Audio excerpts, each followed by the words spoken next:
پاکستانی فوج کو چھوڑ کر جہادی تنظیم جماعت الاحرار میں شامل ہونے والے سابق فوجی اہلکار مدثر اقبال کو افغانستان میں قتل کر دیا گیا۔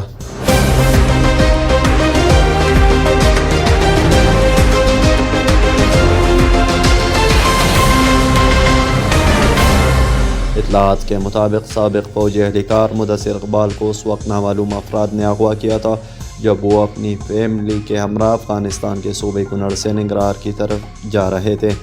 اغوا کی خبر کے بعد ان کے ساتھیوں نے ان کی تلاش شروع کر دی تھی، مگر کل جمعرات کو سوشل میڈیا پر ان کی ایک تصویر وائرل ہوئی جس میں وہ مردہ حالت میں زمین پر پڑے ہیں۔ تصویر وائرل ہونے کے بعد ٹرائبل نیوز نے اپنے ذرائع سے اس کی تصدیق کی۔ ذرائع کے مطابق تصویر سے واضح ہے کہ انہیں قتل کر دیا گیا ہے۔ بعد میں ان کی لاش ننگرہار کے ضلع کامہ میں دریا کے کنارے سے برآمد کر کے جلال آباد کے مرکزی اسپتال منتقل کر دیا گیا تھا۔ ذرائع کے مطابق ان کی تدفین آج ننگرہار کے ضلع لالپورہ میں کر دی گئی ہے۔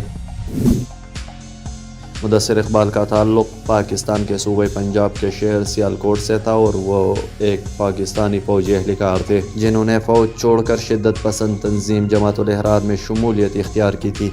مدثر اقبال نے اپنی پہلی انٹرویو ٹرائبل نیوز کو ہی دی تھی جس میں انہوں نے آرمی پبلک اسکول میں بچوں کے قتل عام کے لیے پاکستانی فوج کو قرار دیا تھا۔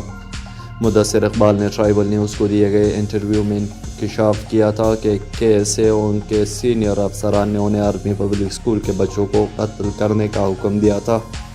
مدثر اقبال نے اس انٹرویو میں پاکستانی فوج کی کرپشن سمیت ان کی دیگر سیاکاریوں کا پردہ فاش کر دیا تھا۔ میرا نام مدثر اقبال ہے، میرے والد کا نام نعمت علی ہے اور میں صوبہ پنجاب کے سیالکوٹ ایریے کا رہنے والا ہوں۔ میرا گاؤں شمشیر پور ہے اور تحصیل و ضلع ڈاکخانہ ناروال ہے۔ میں نے بدقسمتی سے فوج میں ڈیوٹی جوائن کی ہے اور میرا بہت اس بات پہ میں شرمندہ ہوں کہ میرے کو کہنا پڑتا ہے کہ میں ابھی فوج کے اندر رہ کے آ چکا ہوں اور ابھی میں مجاہد ہوں۔ تحریک طالبان پاکستان نے مدثر اقبال کے مبینہ قتل کے حوالے سے تاحال کوئی رسمی بیان جاری نہیں کیا تاہم طالبان ذرائع دعویٰ کر رہے ہیں کہ انہیں افغانستان میں فعال عیسائی کے خفیہ سیل کے اہلکاروں نے اغوا کے بعد قتل کر دیا ہے۔ طالبان ذرائع کے مطابق مدثر اقبال کی ٹرائبل نیوز کو دیے گئے انٹرویو کے بعد ان کی زندگی کو شدید خطرات لاحق تھے اور پاکستان کے سیکیورٹی ادارے انہیں خاموش کروانے اور انہیں قتل کرنے کی کوششوں میں تھے کیونکہ مدثر اقبال نے ان کو بری طرح بے نقاب کر دیا تھا۔